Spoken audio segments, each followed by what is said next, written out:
आवाज महाराष्ट्राचा।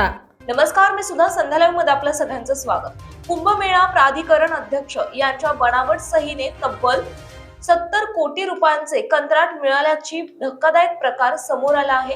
कुंभमेळा संदर्भात कामांची वर्क ऑर्डर मिळवण्यासाठी अज्ञाताने कुंभमेळा प्राधिकरण अध्यक्षांची बनावट सही वापरून गैरप्रकार केल्याचं समोर आलंय। या प्रकरणी नाशिक रोड पोलीस ठाण्यात अज्ञात व्यक्तीविरोधात गुन्हा दाखल करण्यात आला असून या घटनेने सर्वत्र खळबळ उडाली। सध्या पोलीस या प्रकरणाचा अधिक तपास करतायत।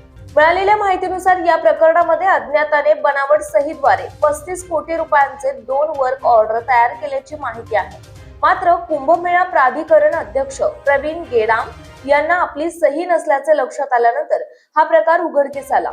सिंहस्थ कामांच्या लगीनघाईत हात मारण्याचा हा प्रयत्न असून या प्रकरणी नाशिक रोड पोलीस ठाण्यात अज्ञात व्यक्तीविरोधात गुन्हा दाखल करण्यात आलाय। सध्या प्रकरणाचे गांभीर्य लक्षात घेता पोलिसांकडून या प्रकरणाची सखोल चौकशी सुरू आहे। मात्र या घटनेने नाशिकमध्ये एकच खळबळ उडाली। ताज्या आणि महत्त्वपूर्ण बातम्या पाहण्यासाठी आजच आमच्या संध्या लाईव्ह न्यूज चॅनलला YouTube वर सबस्क्राइब करा आणि बेल आयकॉन प्रेस करा।